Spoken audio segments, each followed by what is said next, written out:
Coming up on David Anderson Trains, a mail call for one of my favorite engines that I just acquired, and a steam engine back from repair. Get ready, because here we go.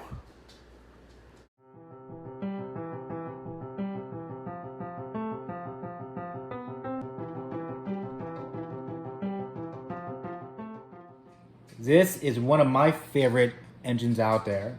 This is the New Jersey Transit AEM7, commonly called a toaster for the obvious reasons. You can see the grilling on the side.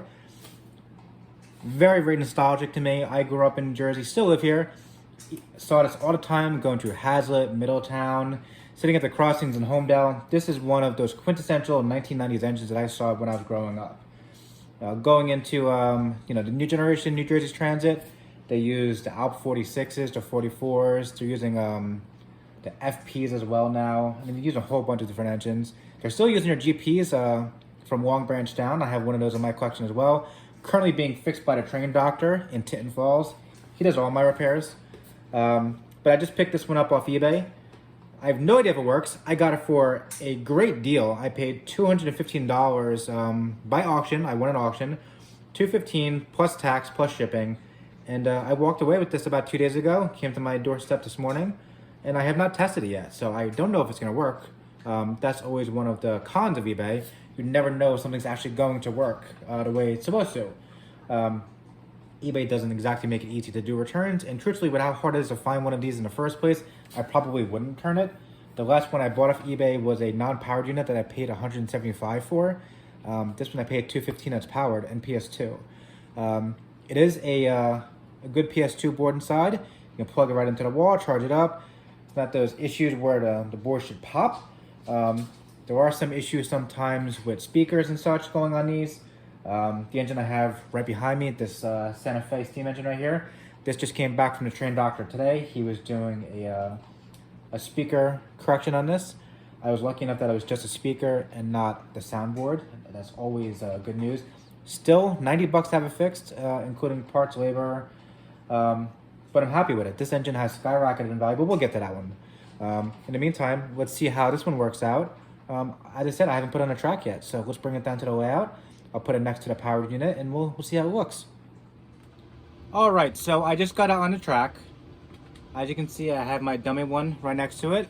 That's one I picked up about 2 months ago. But this is the powered unit that arrived today. And let's see how it works. Fingers crossed.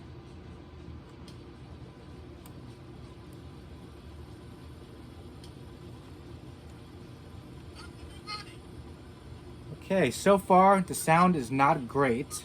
Let's try to whistle. No, so far not good. Try turning the sound off. Sound back on. Try turning the volume up. No. Definitely have a speaker issue on this one, which is, I can't say I expected it, but it's eBay. I expected it. I didn't buy it from a train guy. I bought it from a guy that bought an estate. Like half the train guys, or guys that sell on eBay, say they bought from a estate. Untested, but probably not used, in quotations. Well, I mean, in the meantime, we'll see how everything else works. Check the back coupler. Switch the direction. Some really cool lighting features on this. Hook up to the dummy here.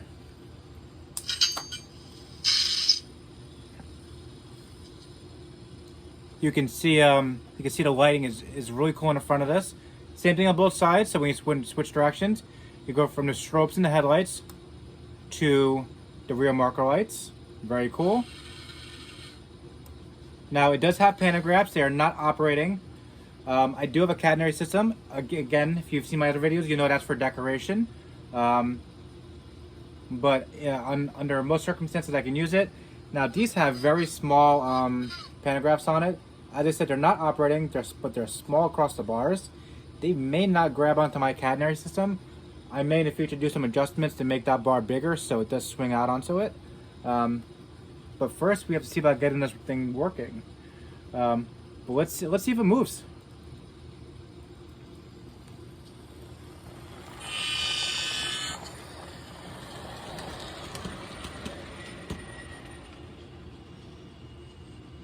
Bring it back around.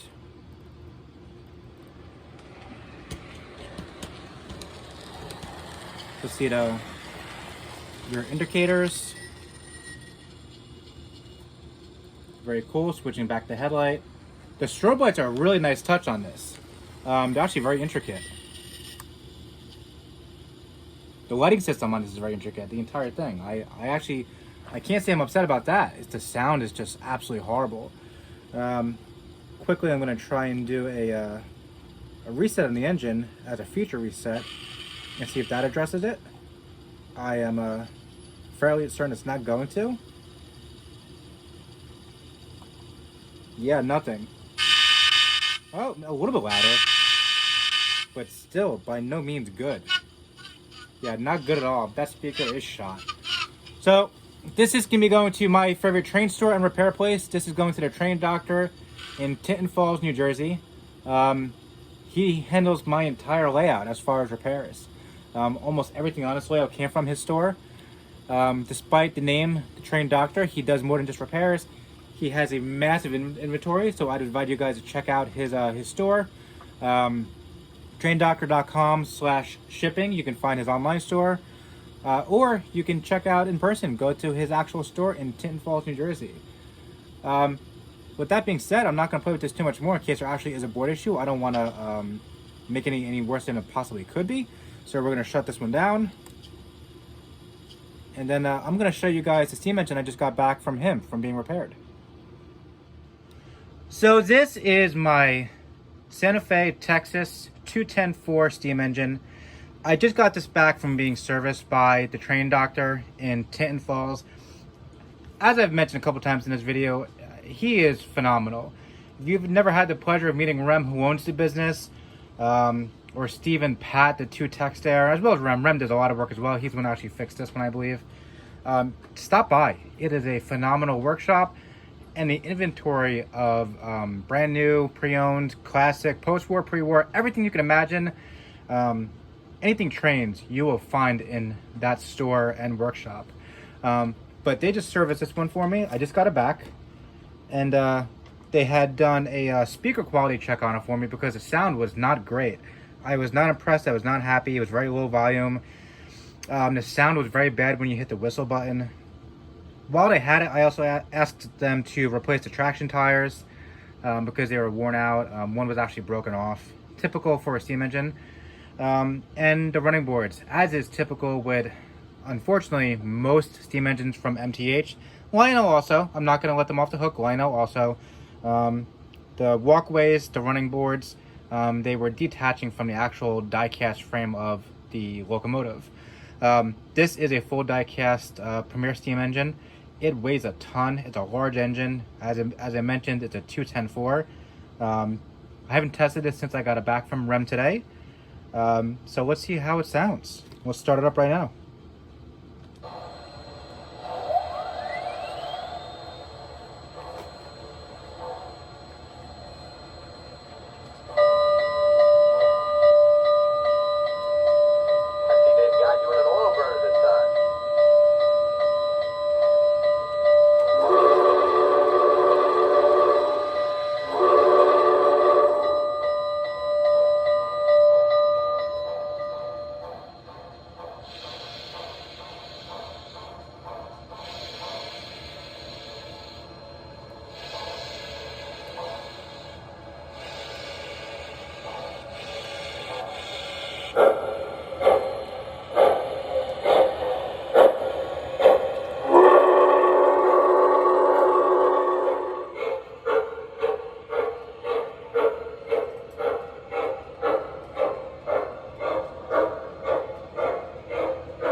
So that's it for today.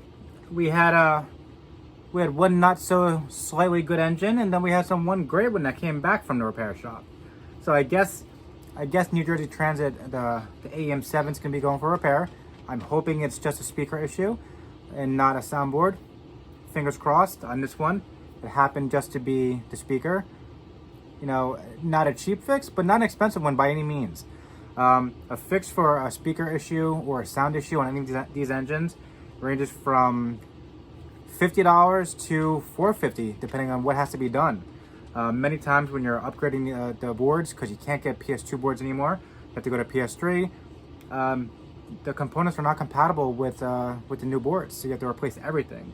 But fingers crossed on the New Jersey Transit that it's just a sound issue with the speaker.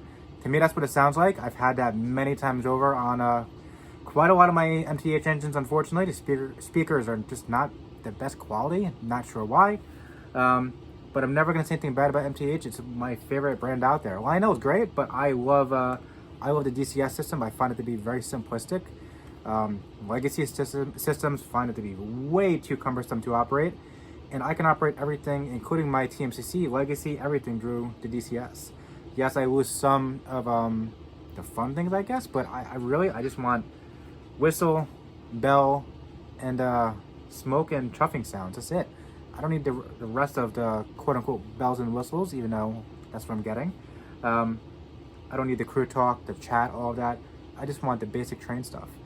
So running it through the MTH remote, not a bad idea for me. And for me, it was a $10 upgrade.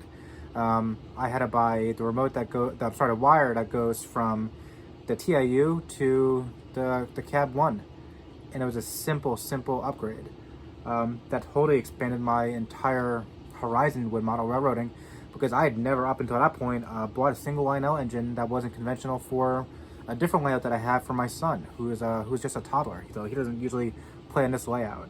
But yeah, that's it for today. I hope you enjoyed this video. More to come. I'll see you guys soon.